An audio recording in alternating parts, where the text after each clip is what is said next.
আলিহি ওয়া আসহাবিহি আজমাইন আম্মা বাদ। সমস্ত প্রশংসা মহান মালিক রব্বুল আলামিনের জন্য। দরুদ এবং সালাম নাজিল হোক তারই প্রেরিত রাসূল মুহাম্মদ মুস্তাফা সাল্লাল্লাহু আলাইহি ওয়াসাল্লাম, তার প্রতি এবং তার আলো আসহাব সকলের প্রতি। সম্মানিত ভাই বন্ধুগণ, আজ আমরা আলোচনা করব ইনশাআল্লাহ বরকতের চাবিসমূহ বিষয়ে।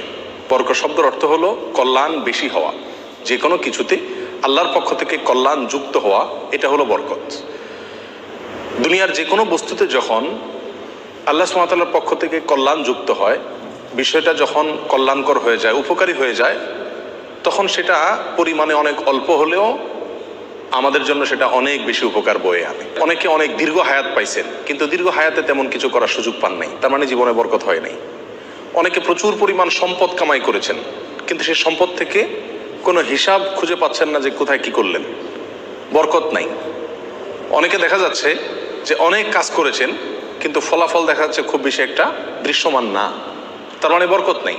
এর বিপরীতে দেখা যায় একজন অল্প কামাই করছে, মাশাআল্লাহ, এর ভিতরে সে অনেক কিছু করে ফেলেছে। কারণ হলো তার এই কামাইতে কি ছিল? বরকত ছিল। এই কামাইতে আল্লাহ সুবহানাহু ওয়া তাআলার পক্ষ থেকে কল্যাণ ছিল। অতএব আমাদের জীবনে, আমাদের আমলে, আমাদের রুজিতে, আমাদের ইনকামে, আমাদের সন্তান সন্ততিতে, আমাদের সব কিছুতে আল্লাহ সুবহানাহু ওয়া তাআলার পক্ষ থেকে বরকত আসবে।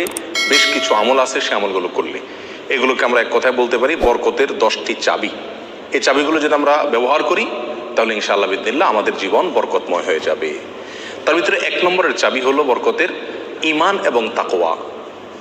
প্রিয় ভাইয়েরা, যখন ঈমান এবং তাকওয়া কারোর মধ্যে থাকে, তখন আল্লাহ সুবহানাহু ওয়া তাআলার পক্ষ থেকে বরকতের বারিধারা তার প্রতি বর্ষণ হতে থাকে। আল্লাহ সুবহানাহু ওয়া তাআলা কোরআন কারীমে বলেছেন, ওয়ালাউ আন্না আহলাল কুরা আমানু ওয়াত্তাকাউ লাফাতাহনা আলাইহিম বারাকাতিম মিনাস সামাই ওয়াল আরদ। যদি কোনো জনপদের লোকেরা ঈমান আনে এবং তাকওয়া অবলম্বন করে, তাহলে আমি আসমান থেকে এবং জমিন থেকে, উপর থেকে নিচ থেকে, উভয় দিক থেকে বরকতের সমস্ত দুয়ার খুলে দেব।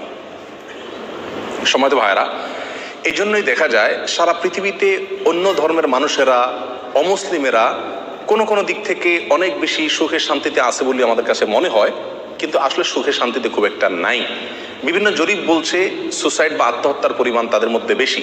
আত্মহত্যা মানুষ তখনই করে যখন সুখের চাইতে দুঃখের পরিমাণ বেড়ে যায়, কিন্তু মুসলমানদের মধ্যে আত্মহত্যার পরিমাণ অনেক কম।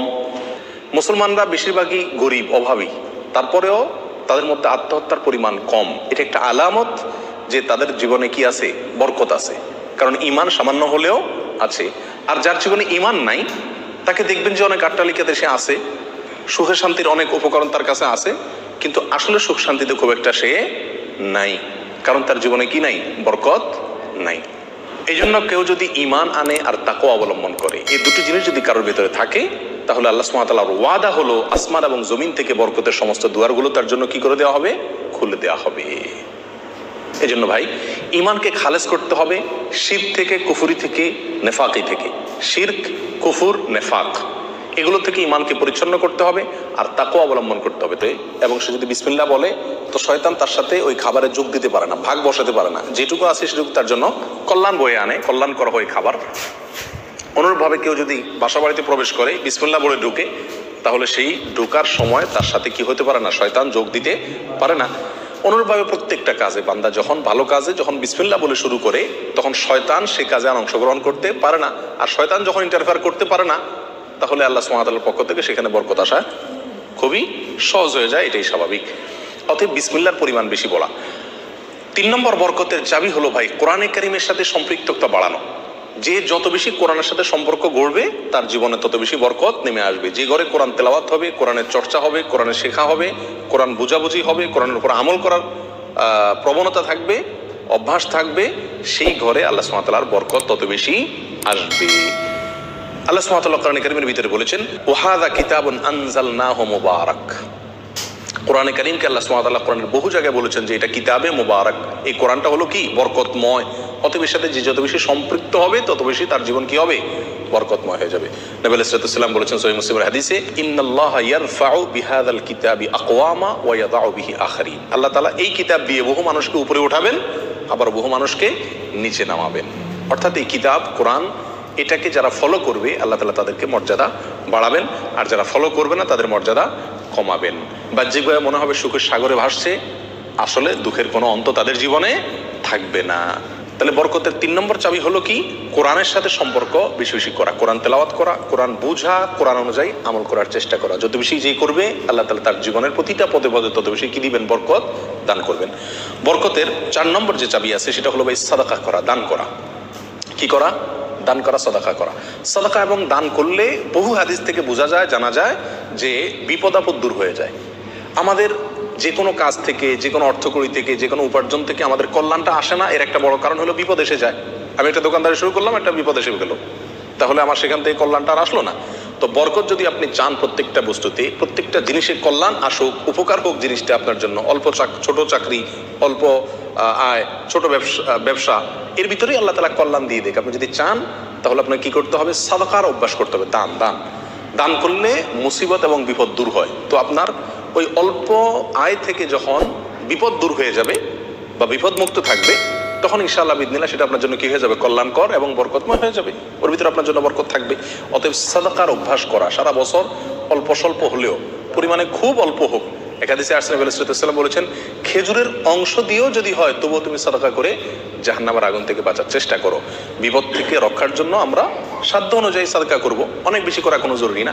প্রতিদিন সাদকা করা একটা জটিল বিষয়। অনেক সময় প্রতিদিন আমি অভাবী লোক পাইও না, তাহলে একটা বাক্স রাখতে পারি বাসায়, যে প্রতিদিন আমি সেখানে 1 টাকা রাখবো, 2 টাকা রাখবো, যতটুকু সাধ্যগুলো ততটুকু রাখবো।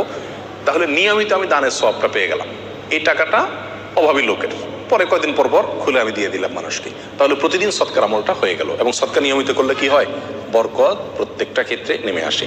নাম্বার 5, বরকতের 5 নম্বর চাবি হলো ভাই আত্মীয় স্বজনের সাথে সম্পর্ক ভালো রাখা। এটা বহুল পরীক্ষিত একটি আমল ভাই।